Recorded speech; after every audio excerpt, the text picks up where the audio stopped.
Welcome back to the Dershow during another day of terrifying and terrible activities in and around Kiev and the rest of Ukraine. Just today, Russian rockets hit Babi Yar. I don't know how many of you know what Babi Yar is. Babi Yar is a ravine outside of Kiev. I've been there. It was a place where 30,000 Jews were taken in September of 1941, babies, children, women, the elderly, lined up in front of pits and shot. Only a handful of people survived to tell the story. They were under other bodies and they managed to live, but it was one of the most horrendous massacres of all time. When I went to Babi Yar some years ago, at a time when I was representing the president of the Ukraine, there was no monument. You didn't know. You had to be told, oh, this is the place. It's a park. And there was a little tiny plaque in Yiddish and I think Ukrainian and Russian, and it didn't say very much. It was put up by people from the Jewish community, but the country of Ukraine didn't recognize Babi Yar. In fact, one of the great Russian poets, Yevgeny Yevtushenko, wrote a famous poem about Babi Yar, and it begins this way: "No monument stands over Babi Yar, a drop sheer as a crude gravestone. I am afraid today. I am as old in years as all the Jewish people. Now I seem to be a Jew." Yevtushenko was not Jewish, but he wrote this poem in Russia, and he was condemned for it by the Russian leaders at the time, who were very anti-Semitic. But the Ukrainian leaders were pretty anti-Semitic at the time as well. Look, I'm a big fan of President Zelensky of Ukraine. I'm a big fan, but he made a mistake today. He ignored history. He talked about the bombing of Babi Yar, as he should have, and he said history is repeating itself. No. History is not repeating itself for a lot of reasons.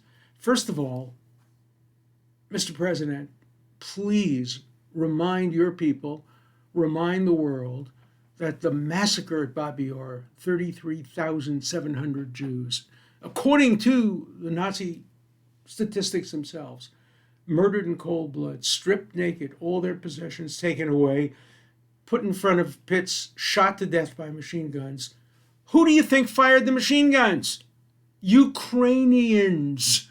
The Ukrainian auxiliary police were deeply involved in the massacre at Babi Yar. There is Ukrainian blood on their hands, Jewish blood on the hands of Ukrainians.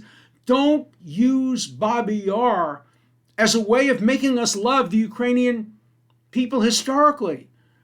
Ukrainian people were among the most anti-Semitic in all of Europe, among the most involved as collaborators with Nazis. Yes, they were victims. Sure, they were overrun by the Nazis, but many of them were willing collaborators. Many of the guards at Auschwitz and Treblinka were volunteer Ukrainians. So please point the finger inward at your own people, at your own history, and don't say never again. First of all, there's no comparison. As awful as what's going on today in Ukraine, it doesn't compare to what the Ukrainians were complicit in doing to the Jews and Catholics, by the way.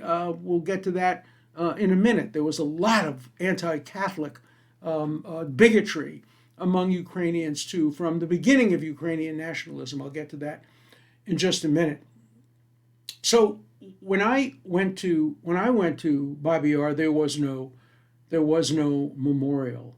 Now there is one, a small one, but there is an enormous memorial, an enormous statue in the middle of Kiev. In the middle of Kiev, the most beautiful, the most glorious statue. Here's a picture of it. I saw it when I was there. Well, who do you think is riding that horse? It's a man named Khmelnytsky, who was the leader of the group of people who murdered, again, between 40 and 100,000 Jews during the Khmelnytsky uprising. The Cossacks came in on their horses. They came to Jewish communities and they bashed the heads in of Jewish babies. Okay, that was several hundred years ago. Okay, why are we talking about that? Because this statue still is at the center of Kyiv. He's a hero. He is on their $5 bill. That's him. That's his picture. When I represented the president of Ukraine, he promised me he would try to get that picture taken off the $5 bill and try to get the statue removed. No, that didn't happen. So, we have a very, very mixed picture. In fact, Hitler's idol was Khmelnytsky. He quoted him. He talked about him. Khmelnytsky did what Hitler wanted to do. He basically killed all the Jews of Kiev and other places, and they have a joint place in hell together, Khmelnytsky and Hitler. So please, history and memory have claims. Yeah, we're fighting a war, and during war, the first casualty is truth. We know all of that. We also know that the president of Ukraine has to marshal his troops. He has to have his Churchillian moments. He has to have his Rooseveltian moments. Yes, I agree with all that, but you can't do it on the graves of murdered Jewish people. You can't glorify Ukrainians and claim that Babi Yar was something done by Nazis against Ukrainians. No, it was something done by Ukrainians against other Ukrainians who happened to be Jewish. Khmelnytsky, by the way, not only murdered Jews, he murdered Catholic priests and Catholic citizens. He was an all-around bigot. He wanted to have a pure country of Cossacks.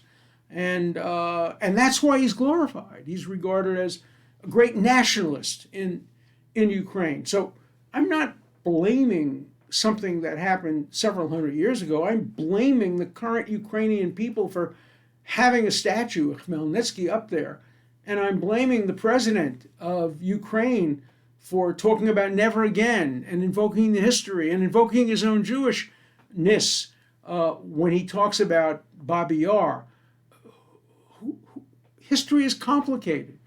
Who do you think rescued the city of Kiev from the Nazis? The Red Army, the bad guys, the Russians, the very guys who are now bombing Babi Yar were the ones who came in and rescued the remaining few dozen Jews that still lived there and liberated the rest of the Ukrainians from Nazi rule. So it's not black and white.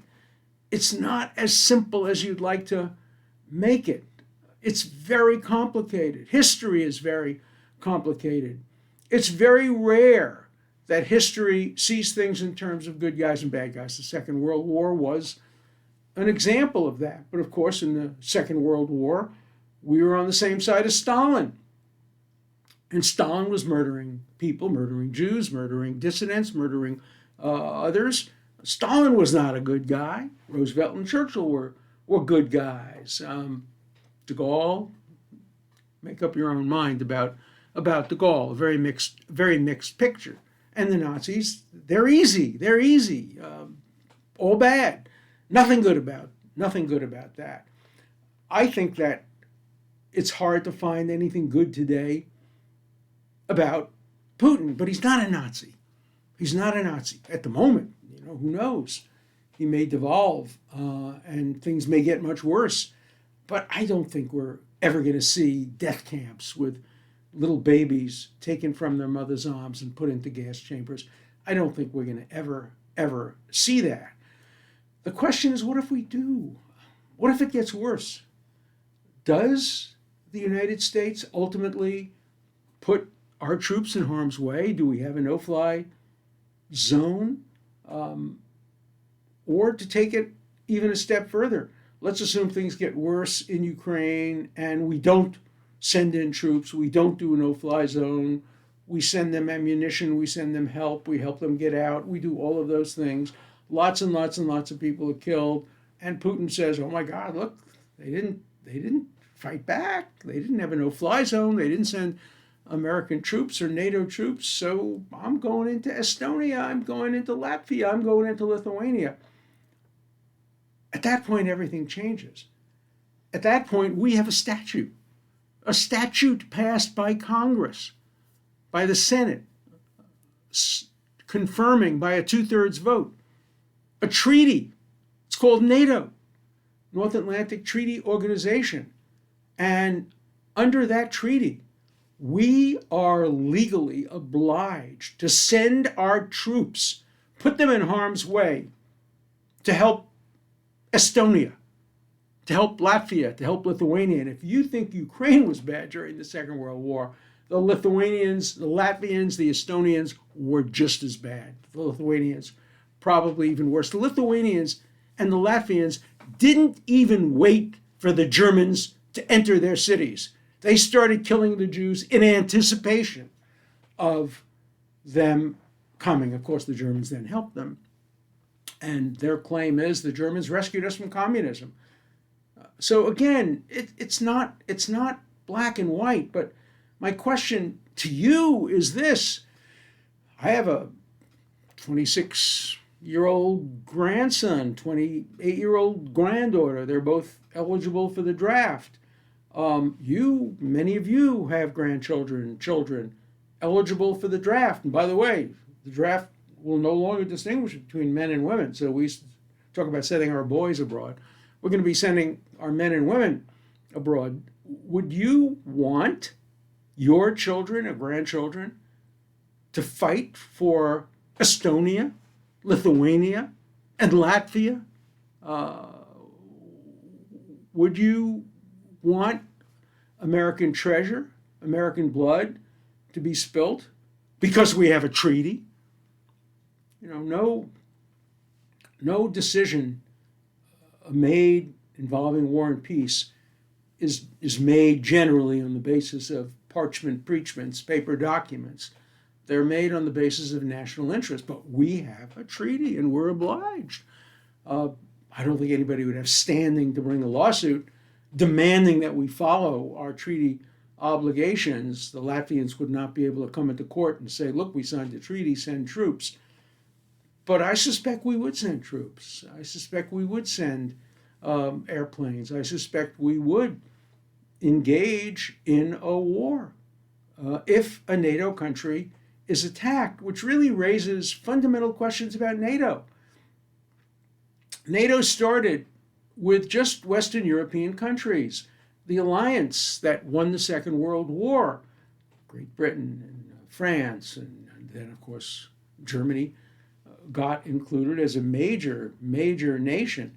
Now it has nothing to do with the North Atlantic. It extends to Turkey. Is Turkey really an ally of the United States? How many of us would want to send our children and grandchildren to fight for Turkey? So is NATO a good idea? Is it a good idea for the United States to have obliged ourselves by treaty to begin a war with a nuclear power over the liberty, important as it is, defend liberty, support liberty, but over the liberty of a country that many of whom don't share American values? Turkey certainly doesn't share American values, and it's not a democracy. Not all NATO countries are democracy. Turkey is the furthest thing from a democracy. Erdogan is a dictator, is a tyrant. He could be Putin. Putin could be him if the circumstances were somewhat different. So, this is a question that right now focuses on Ukraine, which is not a member of NATO, which is not part of the European community, but it wants to be. Some people think that's the cause of the conflict, that it was Ukraine's desire to become part of NATO and the refusal of NATO countries and the United States to say no. Maybe if we had said no firmly and forever and said, look, we've gone too far. We probably never should have allowed Estonia, Latvia, and Lithuania in. We have, they were part of the Soviet Union. And then other countries like Poland were part of the Warsaw Pact. The Warsaw Pact was the anti-NATO NATO.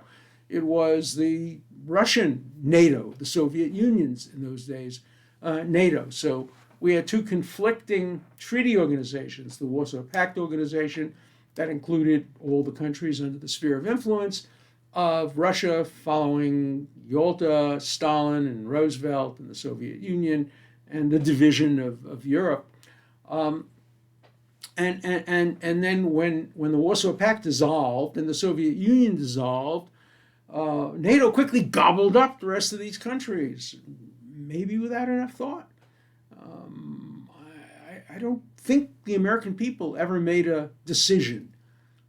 Should we oblige ourselves to go to war over Lithuania? I don't remember making that decision. I don't remember people running for Congress pro and con on that issue. I don't remember polls being even taken on that issue. We just did it.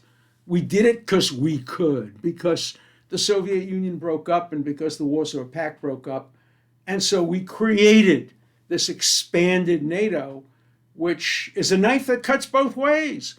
It's a buffer against former Soviet, now Russian expansion, but it imposes obligations on us that many would not like to see us have to fulfill. And so, the point I'm trying to make here is I am not making a point in favor of Putin or against Ukraine. I am completely in favor of Ukrainian independence. I think that Zelensky is a brave and bold man. He is the closest thing we've come to having a Churchillian voice in the post-war era. He's a hero to me. I think the Ukrainian people are heroes. The ones who are fighting, the ones on that island, the ones who are being bombed in the various cities, in Odessa and in Kiev, they're on the right side and Putin's on the wrong side. All I'm saying is that life, history, memory, civilizations are more complex. The world is not divided into the empire of evil, to paraphrase President Reagan, and the empire of good. Certainly not historically. Germany and Japan were evil during the Second World War. Today, polls show they are the two most admired countries in the world. More admired than the United States, more admired than Great Britain, Germany and Japan. How quickly they changed from pariahs that went into accompanying nations, murdered civilians, in the Japanese case, raped and degraded people from China and other places, killed many, many civilians. And I don't have to tell you about Germany. Now they're the most admired countries in the world. Russia was a very admired country during the Second World War, I think, as I've said before. Had Germany not made the mistake of invading the Soviet Union, and Japan hadn't made the mistake of attacking Pearl Harbor, the Axis might very well have won the war. They were winning the war at the time. The war turned on those two events. When Germany invaded the Soviet Union and the siege of Stalingrad, and all of the history that we're all aware of, it turned the tide. And the Soviet Union then went on the offensive, and the Red Army then began to liberate nations that were in the thrall of Germany. The same thing happened in the Pacific. Once Pearl Harbor occurred and the United States rebuilt its naval forces, losing a lot of battles earlier on and then winning a lot of battles, and then the brilliant and costly attack on D-Day in June 6, 1944, where so many young British and American soldiers and Marines died in trying to recapture Europe. But it won the war. It won the war, and it saved lives. You talk about the complexities of history. I was a close friend of Robert Morgenthau, who was the legendary district attorney of Manhattan. And Robert Morgenthau said he had the privilege and honor of being the only American soldier who was ever shot down once in the Pacific and once in the Atlantic. He ended up in the water twice, once for many, many hours, and another time for several hours. And so we discussed a lot of things. One of the things we discussed was the American decision to bomb Hiroshima and Nagasaki. And, being an old line liberal, I'm very queasy about the use of atomic bombs. And Bob was clear. It saved his life, and it saved the lives of probably tens of thousands, maybe 100,000 Americans. Had they invaded the major islands of Japan to win the war, which they would have done, it probably would have ended up killing 100,000 American soldiers and probably several 100,000 Japanese soldiers and civilians. Instead, we dropped the bomb. It killed 100,000, mostly civilians. So Bob was very much in favor of the first bomb, the Hiroshima bomb. He had questions, as we all had questions, about whether the second bomb was necessary, the one in Nagasaki. But, we don't know the ins and outs, whether they would have surrendered, whether they wouldn't have surrendered. It's not easy.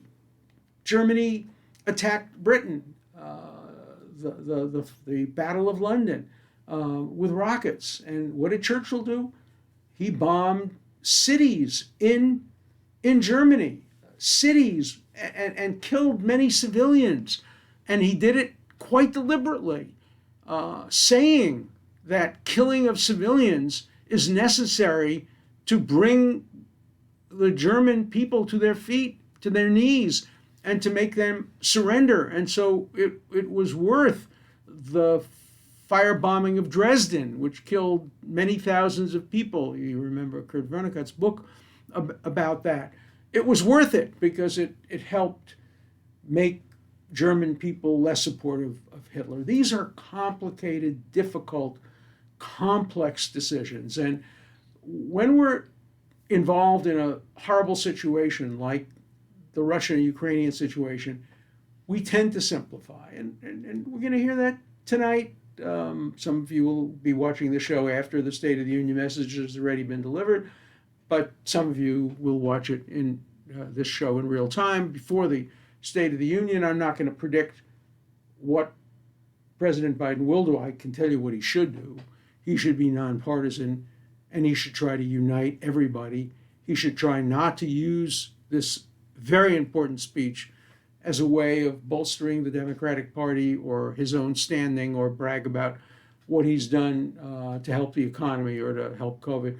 He should only speak in a nonpartisan way. He should speak for a united America, and he should speak to Putin, and he should speak to the Ukrainian people, and he should speak to the people of the world, and he should be Churchill and Roosevelt, and not just another politician making a State of the Union message 10 months before the midterm elections. That's not what he ought to be doing. I don't know what he will be doing, but he ought to be bringing us together and uniting us. But what he will do is he'll simplify. Of course, he'll do what every leader does. What Zelensky has done, and understandably, turn the conflict into good versus evil. 100% on one side, 0% on the other side. And maybe this conflict warrants that. But the point I'm trying to make in talking about Babi Yar and talking about the misuses of history and talking about how at one point in time, only 70-something years ago, Russia were the heroes that liberated Kiev from the nasty Nazis. And of course, Putin is misusing history. He is describing Ukraine as Nazi, the first Nazi government in history ever to be headed by a Jew. But, when you're trying to simplify and you're trying to just make points, that's the kind of historical simplification that you always engage in. So I know you'll be mad at me because many of you think this is not a time for nuance. This is not a time for calibrated fault finding. This is a time for standing together. And I've said that too. This is a time for standing together. And I hope what I've said helps us stand together with Ukraine and against Putin. But don't rewrite history, even during a time of crisis. Don't rewrite history. Don't neglect memory. Don't distort what happened in the past. Don't make heroes out of villains like Khmelnytsky and like those who perpetrated Babi Yar. Don't do that. And don't make comparisons between what may have been the worst moment in the history of the world, the Second World War, the Holocaust, the murder of Romani people, the murder of so many people, 50 million people, so many people. Don't compare it to what's a very bad event and what could get much, much worse. But it's not going to turn into, we hope, there is the small risk. I think it's a small risk, but it's a risk that we could find ourselves in a confrontation that could lead to nuclear attack on both sides. Maybe it would start with tactical nuclear weapons, but then it could devolve into weapons of mass destruction. So let's hope and pray that we don't see that, we don't hear that. I'm hoping I'll watch very carefully and listen very carefully to every word that President Biden says. Many of you didn't vote for him. Some of you don't even think he's a legitimate president, but he is the president. He's delivering the State of the Union message. And when it comes to what we're doing now, yes, nuance, yes, calibration, yes, let's not divide the world into simplistic terms, but I think we should generally stand behind the administration in its efforts to try to bring about peace. Okay, a couple of comments and questions that I would like to address before we finish today. Some of them came in just very, very recently. One of them very relevant, saying the Nazi statues don't endear me to Ukraine. Nobody's asking you to be endeared to Ukraine. Remember, protest the Nazi statues. I would hope maybe if Ukraine comes out of this thing with democracy intact and with the government intact, maybe they will think twice about the statues that still adorn Ukraine, glorifying collaborators and glorifying genocidal murderers who helped promote Ukrainian nationalism. So I'm hoping. Here's many of the letters to me are just plain ordinary attacks. Many of them call me a pedophile. They say I was on Jeffrey Epstein's pedophile island, so I must be a pedophile. Let me set the record straight. I went to Jeffrey Epstein's island with my wife and my daughter when he first bought it, and with Professor Michael Porter and his wife. We had dinner there for one night. There were no young people on the island. I was never again on the island. I've never had any kind of sexual contact with any young person in my whole life. So, you can call me names. You can call me whatever you want. You can call me a Nazi. Calling me a Nazi is about as truthful as calling me a pedophile. So if you just want to throw names out, yeah, I'll read them. I'll read them. I'll even read your name because it'll make you seem like a fool. Well, he didn't give his name. Bird's eye views. And then one person, made a fairly serious charge against me.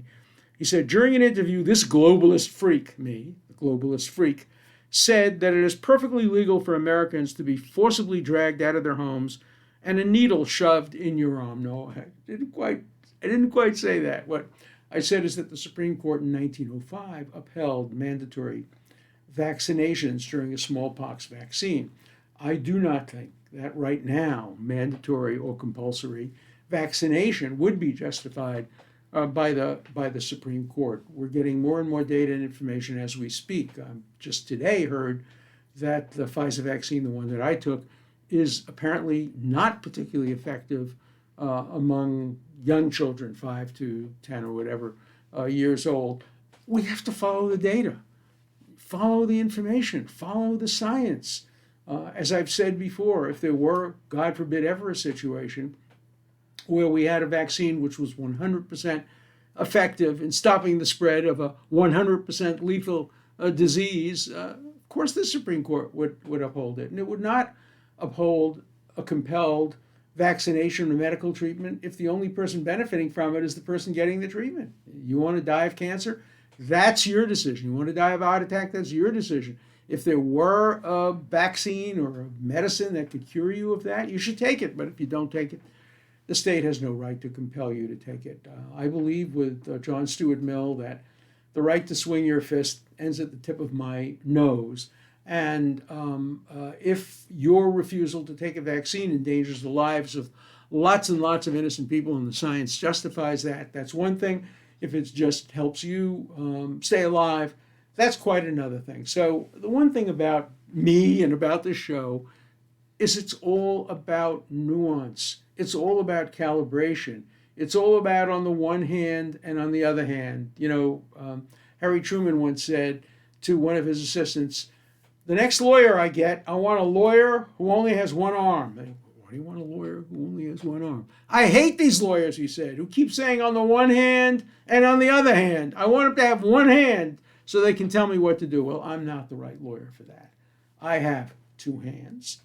I have two minds about many things, and I'm always going to give you both sides of the story. That's the way I taught for 50 years. Students were frustrated because I didn't give them my opinions.